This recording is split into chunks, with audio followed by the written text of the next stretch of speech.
Alright, so, just very quickly, I wanted to talk about CPTSD.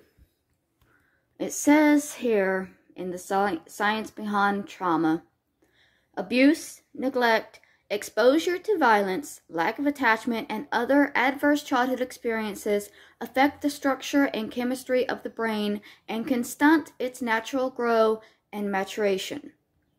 So when y'all accuse me of just being a child and needing to grow up, you are not at all understanding that with CPTSD, it is extremely hard for me to grow up emotionally because my emotional growth has been stunted from childhood. And it's not just me.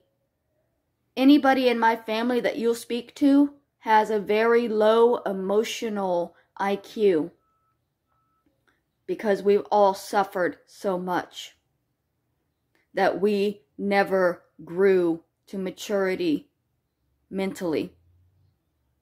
It's not only me, and it's not something I'm making up or pretending or malingering. And that's why I say that you're lying about things when you say that I only have borderline personality, because CPTSD, which is not regular PTSD, it is compound PTSD. That's compound post-traumatic stress disorder. That means that multiple different traumatic episodes have happened to me that compounded on top of each other.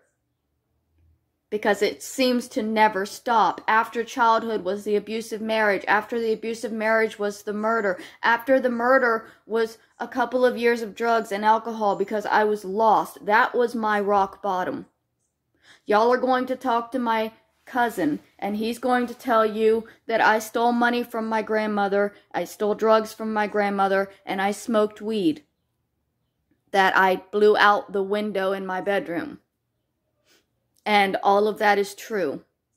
And all of that happened in the 3 years that I had drug and alcohol problems, that I had hit rock bottom. That was, y'all are looking at this as my rock bottom, and it is not. From 2009 to 2013 was rock bottom for me. And I pulled out of it because of my grandmother. Because she was sick and needed me.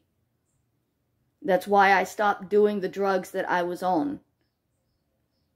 And only smoked weed. Which she was fine with. The rest of the family had problems with it. It was...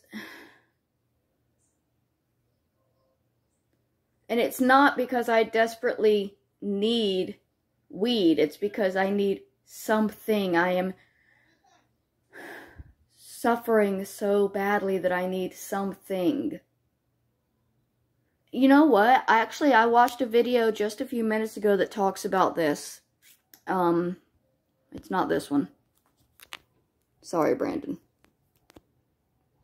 It's a Simpsons episode where they are Homer is suicidal, and he breaks Bart's piggy bank to go and steal beer. And a lot of people would be like, well, see, he's just an alcoholic. He just wants alcohol. And they wouldn't look past that and see that he's using the alcohol because there is so much happening in his mind that he desperately needs to silence or numb just a little bit because it hurts so badly. Why can I not find the video? I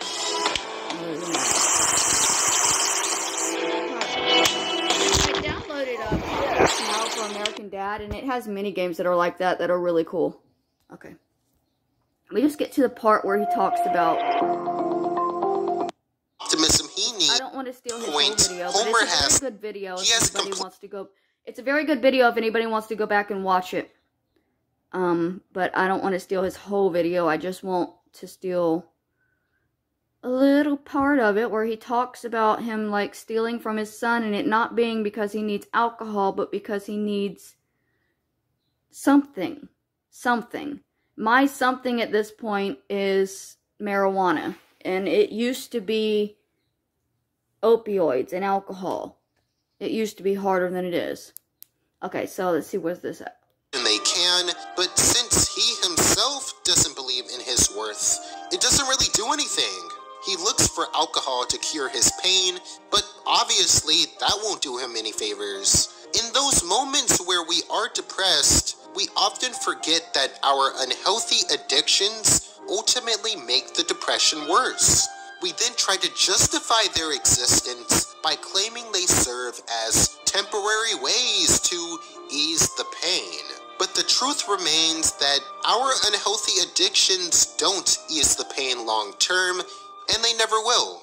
As we continue with the story, Homer becomes so desperate for money that he breaks his son's piggy bank, immediately feeling a tremendous amount of guilt for doing so. A few measly cents, not even enough to buy one beer. He has completely fallen victim to the illusions of society standards. I need money! If you are watching this and are currently in a similar situation to Homer, know that your worth isn't defined by how much money you make or what kind of job you have. You could have the crappiest job in the world, but still be worthy of great success. It all depends on the story you tell yourself. The story that Homer tells himself and the story that he writes to his family in his final letter to them is that he is an utter failure, and everyone would be better off without him.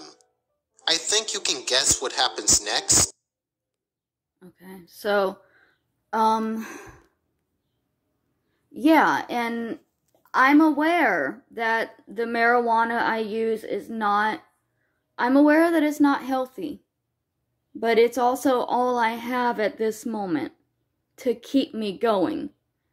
And it's not, you know, that if I don't get weed, I'll kill myself. It's that I want to die and am needing desperately for something to grasp onto to keep me on this planet because I cannot deal with the pain any longer.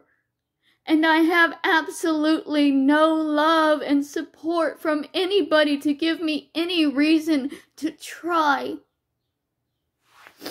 Y'all like to make fun of me and say that I'm fat. And so I'm not really starving because I'm so fat.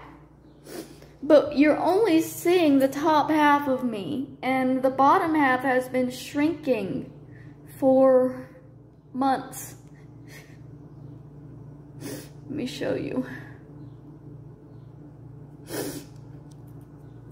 I have gone from a size 20 to a size 8. And that's not me exaggerating. The jeans that I'm wearing at this moment are a size 8. Oh, I gotta shape it down.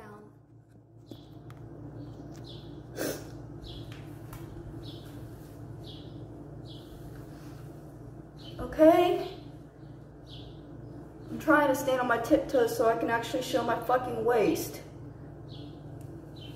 That I can squeeze in to be really fucking tiny because I have been steadily losing weight and shrinking for a long time because I have not been taking care of myself. But nobody believes that. They think that it's just all for show. It's just all an act.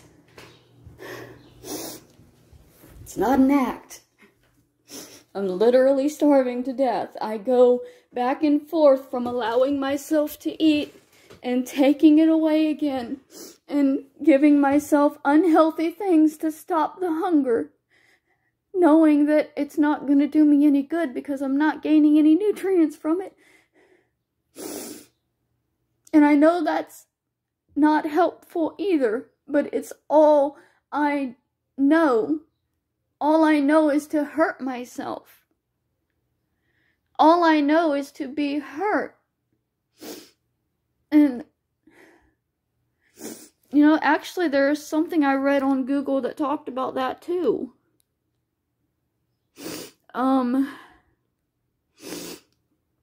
If you have PTSD, you may experience very strong feelings of anxiety, sadness, anger, guilt, or shame, to name only a few.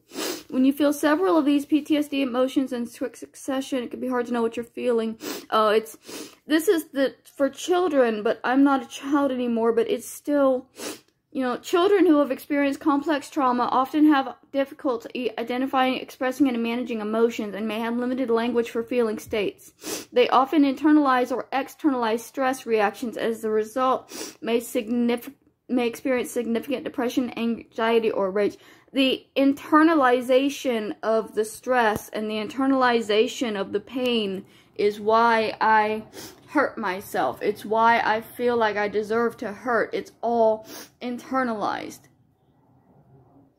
Y'all aren't going to understand that. You're just going to keep judging me and telling me that I'm making it all up, because if I understand it, then it's obviously not really happening to me.